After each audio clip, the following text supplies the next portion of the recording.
Right-wingers have been at war with each other ever since the Iran strikes this morning, and particularly right-wing media.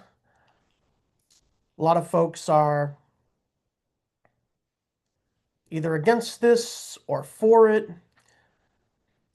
Either way, you'll really love to see it. At least I do. I love to see right-wingers fighting with each other. It makes me oh so happy. And it also perplexes me because Donald Trump ran on not starting any forever wars, and yet here he is igniting a Middle East quagmire in Iran, which is already spreading to other countries. Um, it's not great. Um, Loss of life is going to be enormous. Our economy is going to tank, probably. And hopefully the Republicans will be swept out of power in the midterms. But that's really up to us Democrats to figure out what the hell is going to happen and how we're going to message it. So um, there have been quite a few reactions in right-wing media over the last several hours. I'll start with one obvious one, which is it's so ridiculous as to not warrant too much comment, but there was a guy on Fox named Julian Epstein. Epstein, huh? Are you related to Jeffrey Julian? I'm gonna find your name in the Epstein files. Who the hell knows? Don't know the guy, but he said Trump should be awarded the Nobel Peace Prize. I mean, you can't get a peace prize if you start a war there, Donald. Not possible, even though I'm sure he wants one. But anyway, I thought that was funny. Moving on. Michael Knowles from the Daily Wire, he says that Donald Trump is in a similar position to George Bush, what with the same weapons of mass destruction justifications. And he says the difference is that Bush didn't do it well and Trump is going to do it well. I don't see how that's possible. Um, Maybe it's because Trump's army killed Ali Khamenei. Of course, I guess Bush killed Saddam Hussein, but that wasn't for 3 years. I guess he neutralized him, uh, found him hiding in a hole somewhere. But that's not the same as killing. Um,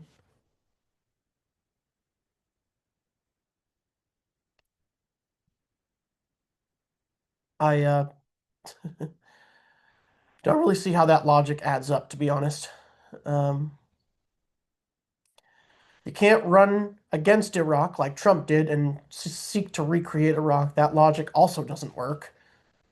Uh, and Trump's not going to do it well. He's probably going to fuck it up just like he fucks everything up.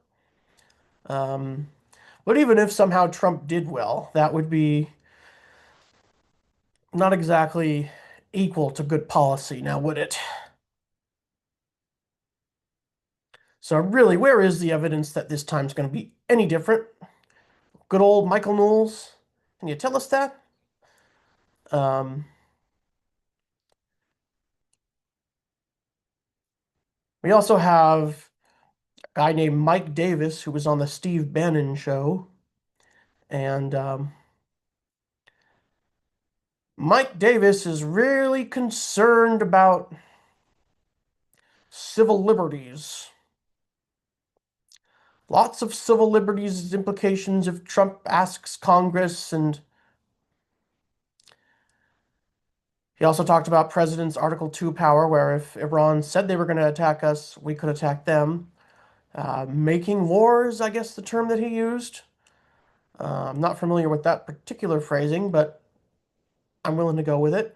Um, I Don't see how though, because Iran didn't attack us, and they'd never said they were going to attack us. Uh, and Michael Davis is like, "Oh, be careful asking Congress."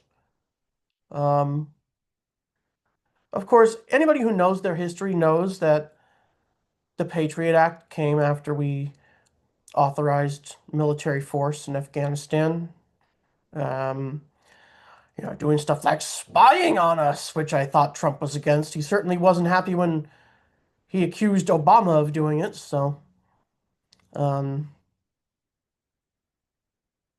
and Michael Davis is concerned about civil liberties. Well,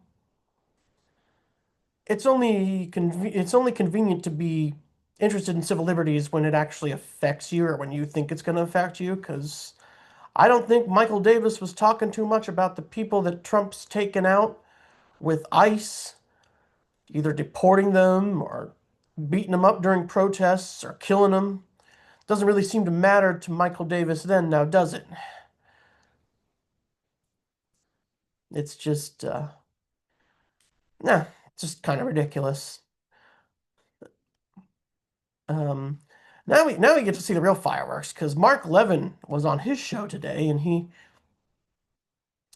quoted Megyn Kelly, Steve Bannon, and Tucker Carlson as betrayers to their country. Um,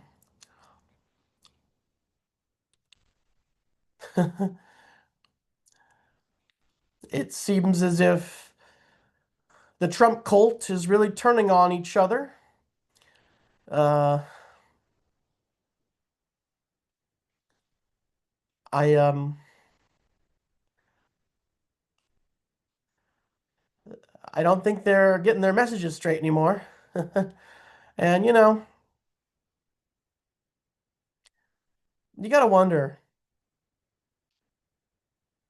how people are gonna square this. Trump wants freedom for Iran and America first, and I think Michael Knowles made a crack about muscular foreign policy, or was that Michael Davis or Mark? I don't know. I can't keep any of these fuckers straight. Um, how is that going to be achieved when you're going after foreign countries willy-nilly? You go after Iran. Iran's already struck back in Qatar and the UAE and Kuwait and like how is that making us great? How is it making America free? How is it making America safe? I don't understand it. Of course, I don't really understand most of what Donald Trump does. He's not a very understandable person. Not really worth understanding, but the policy certainly is. Um, and I just don't see how we're putting America first when we're going out into war, exposing our troops to potentially deadly consequences. Doesn't make a lot of sense to me. Doesn't make a lot of sense to me. Israel's closing gas fields. It's going to raise our gas prices. I thought Donald Trump was against that.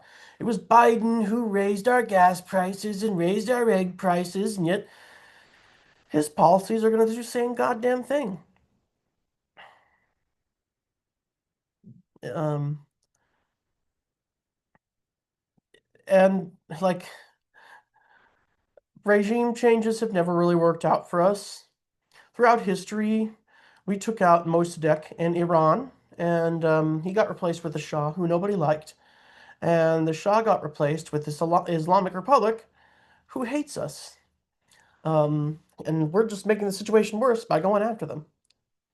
We did the same thing in Chile with Pinochet and the uprising that happened there, and um, in the DRC when we killed Patrice Lumumba. This is a story that's been written over the last at least 100 years. We've been doing this kind of crap, and it's never worked out for us. Are we going to learn? Probably not, because politicians enjoy war.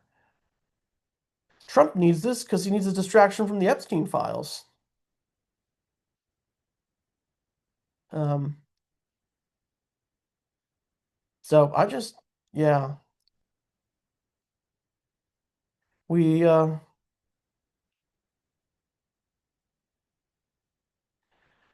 this could be a defining moment in Trump's presidency, as if COVID wasn't bad enough. But at least we can make these fuckers own it. Those of us on the left, we can make the right wingers really pay for their idiocy in the ballot box this November. And I hope that we can do it. I have a good feeling about it. Um, anyway, if you guys like this video, please like, please subscribe, please comment if you'd like. I would certainly really appreciate it. I'm always happy to get new people engaging with my channel. Anyways, that's it for me. Really appreciate it. Thanks for watching.